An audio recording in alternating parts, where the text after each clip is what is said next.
Hello everyone. എപ്പോഴും മനസ്സിൽ negative ചിന്തകൾ കടന്നു വരിക. എന്ത് കാര്യത്തെക്കുറിച്ച് ചിന്തിച്ചാലും അല്ലെങ്കിൽ വെറുതെ ഇരുന്നാലും ഒരു ആലോചന മനസ്സിൽ വരുമ്പോൾ നെഗറ്റീവായ കാര്യങ്ങളാണ്.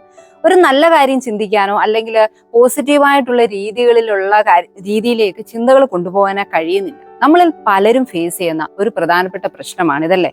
ചില വ്യക്തികൾക്ക് ഈ ഒരു നെഗറ്റീവ് തിങ്കിങ്ങിനെ കുറിച്ച് പറയുമ്പോൾ അവരുടെ ഒരു കാഴ്ചപ്പാട് എന്ന് പറഞ്ഞാൽ എനിക്ക് മാത്രമേ ഇതുള്ളൂ, അല്ലെങ്കിൽ ഞാൻ മാത്രമേ ഉള്ളൂ എന്ത് കാര്യത്തിലെ കുറിച്ചും നെഗറ്റീവായിട്ട് ചിന്തിക്കുന്ന എന്നുള്ള ഒരു കൺസെപ്റ്റാണ്. യഥാർത്ഥത്തിൽ നമ്മളുടെ ചിന്തകളുടെ തന്നെ നല്ലൊരു ശതമാനവും നെഗറ്റീവ് തന്നെയാണ്. അപ്പോൾ അടുത്ത ചോദ്യം, ഈ നെഗറ്റീവ് ചിന്തകളെ നമുക്ക് മാറ്റിയെടുക്കാൻ സാധിക്കുമോ? നമ്മളുടേതായിട്ടുള്ള ഒരു നേച്ചർ എന്ന് പറയുന്നത് ചിന്തകളിൽ തന്നെയും പ്രധാനമായിട്ട് അല്ലെ ഭൂരിഭാഗവും വരുന്നത് നെഗറ്റീവാണ്. അങ്ങനെയെങ്കിൽ ഈ നെഗറ്റീവ് കാര്യങ്ങളെ മാറ്റിയാലല്ലേ നമ്മുടെ ലൈഫിൽ കൂടുതൽ പോസിറ്റീവായ കാര്യങ്ങൾ സംഭവിക്കാനായിട്ട് നമുക്കൊരു പ്രേരണ കൊടുക്കാനും അല്ലെങ്കിൽ നമുക്കൊരു സന്തോഷമൊക്കെ കൊണ്ടുവരാൻ സാധിക്കുകയുള്ളൂ. ഇത് പോസിബിൾ ആണ്. ഈ ഒരു ചോദ്യത്തിന്റെ ഉത്തരത്തിലേക്ക് വരുമ്പോഴാണ് പോസിറ്റീവ് അഫർമേഷന്റെ പ്രസക്തി എന്ന് പറയുന്നത്. ഇന്ന് ഒരുപാട് ആളുകൾ യൂസ് ചെയ്യുന്ന ഒരു ടെക്നിക്കാണ് പോസിറ്റീവ് അഫർമേഷൻസ് എന്ന് പറയുന്നത്. എന്താണ് ഈ പോസിറ്റീവ് അഫർമേഷൻ എന്ന് പറയുന്നത്? നമ്മുടെ മനസ്സിലേക്ക് കടന്നു വരുന്ന അല്ലെ നമ്മുടെ ജീവിതത്തിൽ ഫേസ് ചെയ്യുന്ന നെഗറ്റീവായിട്ടുള്ള കാര്യങ്ങളെ നമ്മൾ പോസിറ്റീവായിട്ടുള്ള സ്റ്റേറ്റ്മെന്റുകൾ പറഞ്ഞുകൊണ്ട് ആ ഒരു ചിന്തയെ നമ്മൾ മാറ്റിയെടുക്കാൻ യൂസ് ചെയ്യുന്ന വാക്കുകളാണ് ഈ പോസിറ്റീവ് ആയിട്ടുള്ള അഫർമേഷൻസ് എന്ന് പറയുന്നത്. ഒരുപാട് തരത്തിലുള്ള പോസിറ്റീവ് അഫർമേഷൻസ് നമുക്ക് യൂസ് ചെയ്യാനായിട്ട് സാധിക്കുമെന്നുള്ളതാണ്. അപ്പോൾ അടുത്ത നമുക്ക് വരുന്ന ഒരു ഇത് എന്ന് പറഞ്ഞാൽ ഇങ്ങനെയുള്ള പോസിറ്റീവ് അഫർമേഷൻസ് നമ്മൾ യൂസ് ചെയ്ത് എൻ്റെ നെഗറ്റീവ് പറയുന്ന സ്വഭാവം മാറ്റിയെടുക്കാൻ സാധിക്കുമോ? അല്ലെ എന്ത് കാര്യത്തെക്കുറിച്ചും എന്തൊരു പ്രധാനപ്പെട്ട കാര്യം എൻ്റെ ജീവിതത്തിൽ, അതൊരു എക്സാം ആകാം, ഇന്റർവ്യൂവിന്റെ കാര്യമാകാം, അല്ലെ ജീവിതത്തിൽ സംഭവിക്കാൻ പോകുന്ന എന്തെങ്കിലും ഒരു പുതിയ കാര്യമാകാം, എന്ത് കാര്യത്തെക്കുറിച്ചുള്ള ഒരു ചിന്ത വരുമ്പോഴും ഈ നെഗറ്റീവ് മാത്രം അതിന്റെ ഏറ്റവും വേഴ്സ്റ്റ് ആയിട്ട് ചിന്തിക്കുന്ന എൻ്റെ സ്വഭാവം മാറ്റിയെടുക്കാൻ സാധിക്കുമോ എന്ന് ചോദിച്ചു കഴിഞ്ഞാൽ സാധിക്കും എന്നുള്ളത് തന്നെയാണ് ഉത്തരം. പക്ഷെ അവിടെ വേണ്ടത് നമുക്കൊരു അല്പം ക്ഷമയും എന്നും തന്നെ നമ്മൾ ഈ പോസിറ്റീവ് അഫർമേഷൻസ് പറഞ്ഞ് ആ ഒരു ശീലത്തെ നെഗറ്റീവിനെ മാറ്റിയെടുക്കാനായിട്ടുള്ള ഒരു മനോഭാവവുമാണ് ഏറ്റവും അത്യാവശ്യമായിട്ട് വേണ്ടത്. അപ്പം എന്താണ് ഈ പോസിറ്റീവ് അഫർമേഷന്റെ പിന്നിലുള്ള സയൻസ് എന്ന് നമുക്ക് നോക്കാം. പലപ്പോഴും നമ്മൾ നെഗറ്റീവായിട്ടുള്ള ചിന്തകൾ വരുന്ന ആ ഒരു ശീലം കൂടുതലുള്ള വ്യക്തികളോട് പോസിറ്റീവ് അഫർമേഷൻ പറയുമ്പോൾ സ്വാഭാവികമായിട്ടും അവരുടെ മനസ്സിൽ ഉണ്ടാകുന്ന ഒരു ചിന്ത എന്ന് പറയുന്നത് ഇതൊക്കെ നടക്കുന്ന കാര്യമാണ്, അല്ലെങ്കിൽ എനിക്ക് പോലും വിശ്വാസം ഇല്ലാത്ത ഒരു കാര്യം ഞാനിങ്ങനെ പറഞ്ഞാൽ ഇതുകൊണ്ട് എനിക്ക് എന്ത് നേട്ടം, ഇത് വെറും ഒരു ആശ്വാസവാക്കാണ്. ഇങ്ങനെ പല പല ചോദ്യങ്ങൾ ഈ ഒരു കാര്യം നമ്മൾ പോസിറ്റീവ് അഫർമേഷൻ പറയുമ്പോൾ നമ്മളുടെ ഒക്കെ ഉള്ളിൽ തോന്നുന്ന ഒരു കാര്യമാണ്. അപ്പൊ എന്താണ് ഇതിന്റെ പിന്നിലെ ശാസ്ത്രം, അല്ലെങ്കിൽ ഇങ്ങനെ പറയുന്നത് കൊണ്ട് എങ്ങനെ നമുക്കൊരു മാറ്റം ഉണ്ടാക്കിയെടുക്കാമെന്നുള്ള കാര്യങ്ങൾ വിശദമായിട്ട് മനസ്സിലാക്കി കഴിയുമ്പോൾ നമ്മൾക്ക് ഈ പോസിറ്റീവ് അഫർമേഷന്റെ പ്രാധാന്യം എന്താണെന്ന് മനസ്സിലാകും. അപ്പൊ അതിലേക്ക് പോകുന്നതിന് മുമ്പ് നമ്മൾ മനസ്സിലാക്കേണ്ട ഒരു കാര്യം എന്ന് പറയുന്നത്, നമ്മളുടെ ബ്രെയിനിൽ നമ്മുടെ ഒരു ചിന്ത, ഒരു പുതിയതായിട്ടൊരു ചിന്ത നമ്മളുടെ ബ്രെയിനിലേക്ക് കടന്നു വരുമ്പോൾ അവിടെ ഒരു പുതിയ പാത്വേ, ഒരു വഴി രൂപപ്പെടുകയാണ് ചെയ്യുന്നത്. അപ്പോൾ ഓരോ പുതിയ ചിന്തകൾ നമ്മൾ ക്രിയേറ്റ് ചെയ്യുമ്പോഴും അല്ല നമ്മളുടെ ബ്രെയിനിൽ വരുമ്പോഴും ഓരോ പാത്വേകളാണ് ക്രിയേറ്റ് ചെയ്യുന്നത്.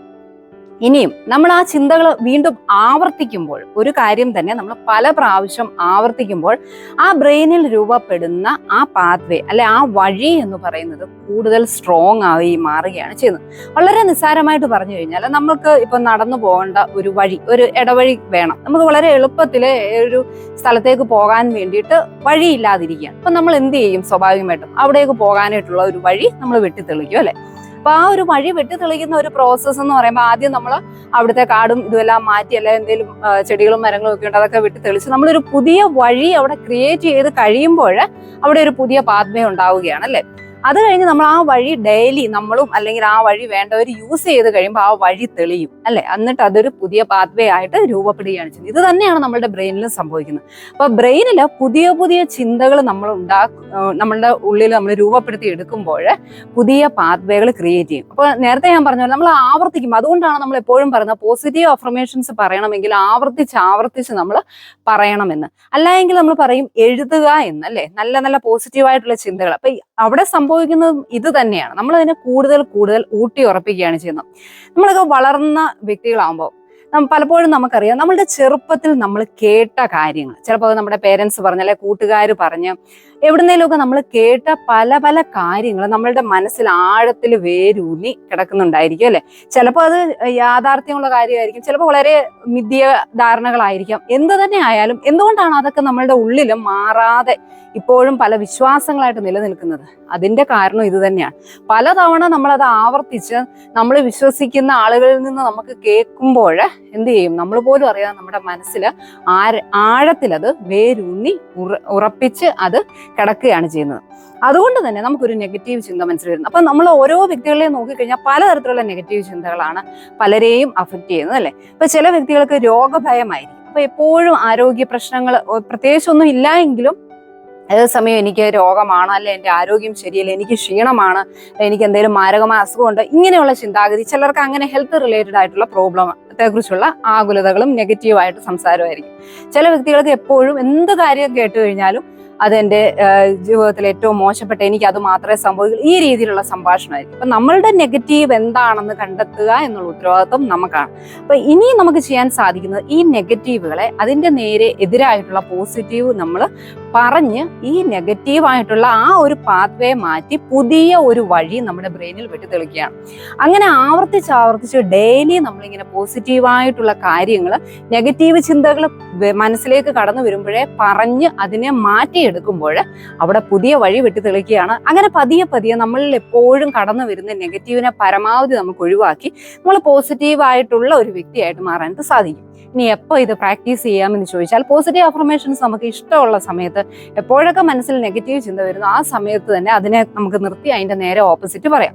ഇനി അതല്ല, നമുക്ക് ഡെയിലി രാവിലെ എഴുന്നേൽക്കുമ്പോൾ ഒരു ശീലമായിട്ട് നമ്മൾ ആ എഴുന്നേറ്റ് വരുന്ന ആ മൊമെന്റിൽ തന്നെ കട്ടിലിരുന്ന് കണ്ണുകൾ അടച്ചുകൊണ്ട് നമുക്ക് നല്ല പോസിറ്റീവ് എനർജി തരുന്ന കാര്യങ്ങൾ, സെന്റൻസുകൾ, അഫർമേഷൻസ് നമുക്ക് പറയാം. അങ്ങനെ പറഞ്ഞുകൊണ്ട് നമ്മൾ ഒരു ദിവസം തുടങ്ങുമ്പോഴുള്ള ഏറ്റവും വലിയ അഡ്വാൻറ്റേജ് എന്ന് പറയുന്നത്, നമ്മൾ എഴുന്നേറ്റ് വരുമ്പോഴുള്ള നമ്മളുടെ ആ ഒരു മനോനില, അല്ലെ ഒരു മാനസിക അവസ്ഥയാണ് അന്നത്തെ നമ്മുടെ സർവ്വ പ്രവർത്തനങ്ങളെ, അല്ലെങ്കിൽ ആ ത്രൂ ഔട്ട് ഡേ എന്ന് പറയുന്നതിനെ ആശ്രയിച്ചിരിക്കും അല്ലെ. രാവിലെ എഴുന്നേറ്റ് വരുമ്പോഴേ ഇന്നത്തെ ദിവസം പോക്കാണ് എന്നാണ് നമ്മുടെ മനോഭാവം എങ്കിൽ ചെയ്യുന്ന എല്ലാ കാര്യങ്ങളും നമ്മൾ ഉദ്ദേശിക്കുന്ന ഒരു ഫലപ്രാപ്തിയിൽ എത്തുകയില്ല. അപ്പൊ അവിടെ വേണ്ടത് രാവിലെ എഴുന്നേൽക്കുമ്പോഴേ നമ്മൾ ആ ബെഡിൽ ഇരുന്നുകൊണ്ട് നമ്മളോട് തന്നെ പോസിറ്റീവായിട്ട് കുറേയേറെ കാര്യങ്ങൾ നമ്മൾ പറയുക. അപ്പൊ അവിടെ നമ്മൾ പറയേണ്ടത്, നമ്മളുടെ ഏറ്റവും അധികം നമ്മളെ അലട്ടുന്ന നെഗറ്റീവ് ചിന്ത ഏതാണ്, അതിനെ ഓവർകം ചെയ്യുന്ന രീതിയിൽ വേണം സംസാരിക്കാനായിട്ട്. I am feeling healthy and happy, അല്ലെങ്കിൽ I am feeling strong and happy, I am full of positive energy. ഇങ്ങനെയുള്ള പോസിറ്റീവായിട്ടുള്ള കാര്യങ്ങൾ നമുക്ക് രാവിലെ എഴുന്നേൽക്കുമ്പോൾ പറയാം. ഇംഗ്ലീഷ് തന്നെ വേണമെന്നൊന്നുമില്ല, നമ്മളുടേതായിട്ടുള്ള ലാംഗ്വേജിൽ നമുക്ക് പറയാം. ഞാൻ നേരത്തെ പറഞ്ഞ പോലെ നമുക്ക് എപ്പോഴും രോഗഭയമാണെങ്കിൽ രാവിലെ എഴുന്നേറ്റ് നമ്മൾ ആ കട്ടിലേലിരുന്ന് കണ്ണുകൾ അടച്ച് 1-2 ദീർഘശ്വാസമൊക്കെ എടുത്തതിന് ശേഷം ആ ഓരോ ശ്വാസത്തിലടുത്ത് നമ്മൾ പറയേണ്ടത്, ഞാൻ പൂർണ്ണ ആരോഗ്യവാനാണ്, എനിക്ക് യാതൊരു ആരോഗ്യ പ്രശ്നമില്ല, ഞാൻ ഇന്ന് പൂർണ്ണ ആരോഗ്യമുള്ള വ്യക്തിയാണ് എന്ന്. അപ്പൊ അതുപോലെ തന്നെ നമുക്ക് പോസിറ്റീവായിട്ടുള്ള എനർജി, ഞാൻ ഫുൾ ഓഫ് പോസിറ്റീവ് എനർജി നിറഞ്ഞ ഒരു വ്യക്തിയാണ്. അപ്പൊ നമ്മളിത് ആവർത്തിച്ച് നമ്മളോട് തന്നെ പറയുക കുറെ തവണ. അതിനൊരു എണ്ണം ഒന്നും നമുക്ക് പറയാൻ സാധിക്കില്ല. നമുക്ക് എപ്പോഴും ഒരു കോൺഫിഡൻസ് തോന്നുന്നു അത്രയും തവണ നമ്മൾ ആവർത്തിച്ച് ഈ വാക്കുകൾ പറയുക. അല്ല എങ്കിൽ നമുക്കൊരു സെൽഫ് കോൺഫിഡൻസ് ഇല്ലാത്തൊരു എന്ത് നമ്മളുടെ പ്രശ്നങ്ങൾക്കും യഥാർത്ഥത്തിൽ ഒരു സൊല്യൂഷൻ വേണമെങ്കിൽ നമുക്ക് തന്നെ നമ്മളെ ഒന്ന് മോട്ടിവേറ്റ് ചെയ്യിക്കാൻ, ഒരു കോൺഫിഡൻസ് ഡെവലപ്പ് ചെയ്തെടുക്കാനൊക്കെ ഈ പോസിറ്റീവ് അഫർമേഷൻസിന് സാധിക്കും. അല്ലെങ്കിൽ നമുക്ക് നമ്മളെ തന്നെ ഒരു വിശ്വാസമില്ലായ്മ, നമ്മളെ തന്നെ സ്നേഹിക്കാൻ കഴിയുന്നില്ല, ഇങ്ങനെയാണെങ്കിൽ നമുക്ക് പറയാം, ഞാൻ എന്നെ സ്നേഹിക്കുന്നു, ഐ ലവ് മൈ സെൽഫ്. അപ്പൊ ഇങ്ങനെയുള്ള അഫർമേഷൻസ് നമ്മൾ പറയാം. ഇനി ഇത് പറയുക എന്ന് പറയുമ്പോൾ ഒരു ദിവസം പറഞ്ഞിട്ട് എനിക്കൊരു മാറ്റവും ഇല്ല എന്നുള്ള ഒരു പരാതി പറയരുത്. നമ്മളൊരു കാര്യം ചെയ്തു തുടങ്ങുമ്പോൾ അതൊരു ശീലമാക്കി എടുക്കണമെങ്കിൽ അത് എന്നും തന്നെ പിന്തുടരണം അല്ലെ. അങ്ങനെ നമ്മളൊരു 1 month എങ്കിലും കുറഞ്ഞത് നമ്മൾ കണ്ടിന്യൂസ് ആയിട്ട് ഇത് എന്നും രാവിലെ, അല്ലെങ്കിൽ നമ്മളുടെ മനസ്സിൽ എപ്പോഴൊക്കെ നെഗറ്റീവ് ചിന്തകൾ കടന്നു വരുന്നു അപ്പോൾ ഇതൊക്കെ ആവർത്തിച്ച് പോസിറ്റീവ് അഫർമേഷൻസ് പറഞ്ഞാൽ പതിയെ നമുക്ക് തന്നെ അറിയാം നമ്മളുടെ നെഗറ്റീവ് ചിന്തകൾ ഒറ്റയടിക്ക് ഇപ്പോൾ 1 മാസം കൊണ്ട് പൂർണ്ണമായിട്ട് നമുക്ക് നിർത്താൻ സാധിച്ചില്ല എങ്കിലും ആ ചിന്തകൾ വരുന്നതിന്റെ അളവ് അല്ലെങ്കിൽ നെഗറ്റീവ് പറയുന്നതിന്റെ അളവ് ഇതൊക്കെ നമുക്ക് കുറച്ചുകൊണ്ട് വരാനായിട്ട് സാധിക്കും. അങ്ങനെ പതിയെ പോസിറ്റീവ് ആയിട്ടുള്ള ഒരു നമ്മളുടെ ഫീലിങ്സിലേക്ക് മാറ്റം വരുത്താനായിട്ട്, ഈ നെഗറ്റീവായിട്ടുള്ള ചിന്താഗതികളെ പരമാവധി കുറയ്ക്കാനായിട്ട് പോസിറ്റീവ് അഫർമേഷൻസിന് സാധിക്കും. അതുകൊണ്ട് തന്നെ പോസിറ്റീവ് അഫർമേഷൻസ് പറയുന്ന ഒരു ശീലം നമ്മൾ ഡെവലപ്പ് ചെയ്തെടുത്താൽ നമ്മളുടെ ഒരുപാട് പ്രശ്നങ്ങൾക്കുള്ള ഒരു സൊല്യൂഷൻ കണ്ടെത്താൻ നമുക്ക് തന്നെ സാധിക്കും. Be happy, be confident.